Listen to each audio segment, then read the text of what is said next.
Auzubillahi minash-shaytanir-rajim. Bismillahir-rahmanir-rahim. Dear students of 11th class, Assalamu alaikum.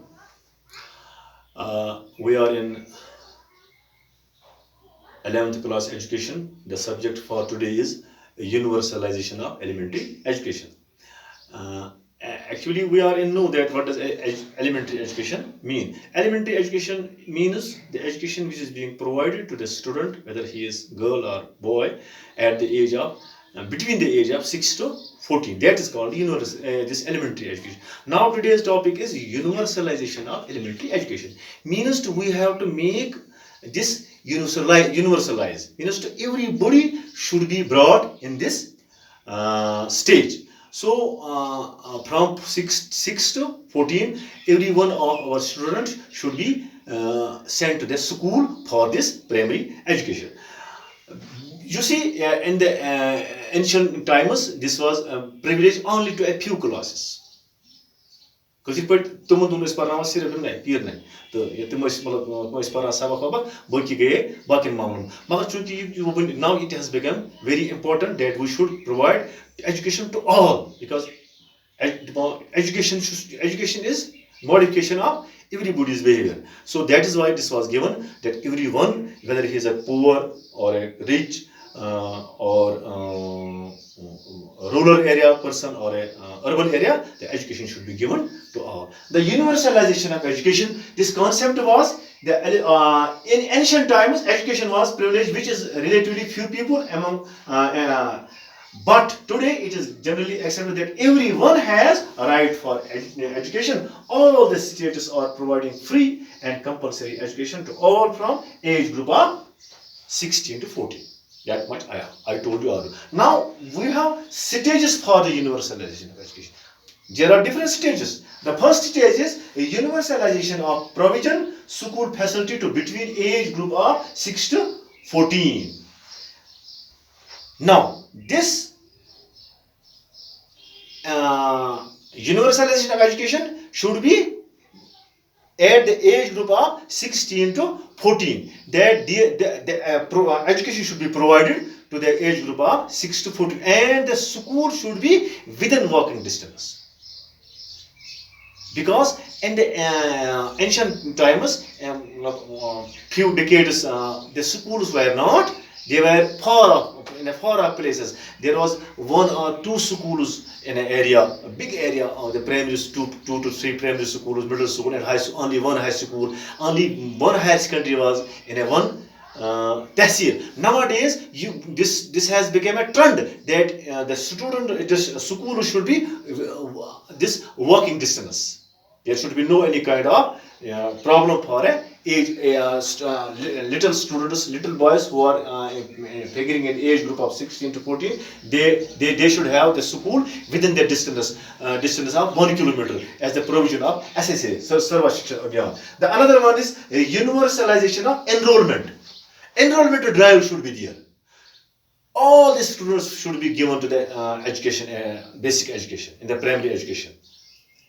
Girl or boy. No provision for this is for girls or boys. Everybody should be given this type of education. The another one is universalization of retention. Retention should not be there. जैसे detain हुआ करते थे बच्चे, मतलब कोई first primary में पढ़ता था, दूसरी तीसरी, फिर वो नहीं आता था स्कूल. लेकिन this has become very much important that the student should be provided education till the age of 14.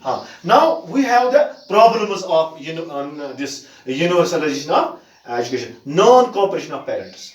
Mostly now this is not in everywhere that parents are not cooperating, but in some places, like in rural areas, parents are not cooperating. Just I have been in the this primary school teacher. I have seen the parents are not they are not interested in the education of their wards. They are interested in their scholarship. तुम शुरू है ऐसे मजा आया scholarship मजा आया बच्चों ये कभी कोई नहीं कहता है कोई नहीं आता है जनाब सोनी बच्चों पढ़ा नहीं. सबसे बड़ी चीज है कि अगर पेरेंट का कोऑपरेशन होगा तो वो ये सोचेंगे कि नहीं हमारे बच्चों को पढ़ना है. हम क्यों देखते हैं आजकल हमारा जो एजुकेशन सिस्टम है ये फ्लॉप हो चुका है. You know why? Because most of the students belonging to poor families, they are being admitted in the government schools. And most of the parents are they are poor. Tim asan bicharan patha. Teen shur gasan school, tim vardi de asan ki. Yum look zyada panas karan. Yehans aise atmas zyada contribution.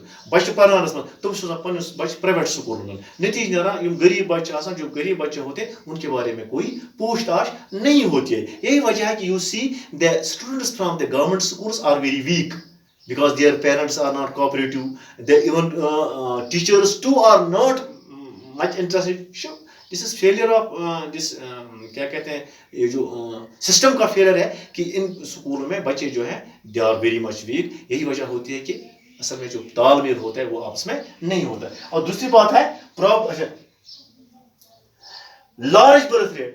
This is another factor. Large birth rate. You see, not in the cities, but in villages and the poor, these illiterate people, you have a person is having 4 to 5 children.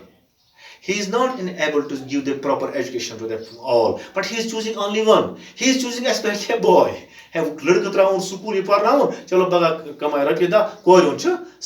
This too has become a problem because birth rate has become very much high. Poverty of parents.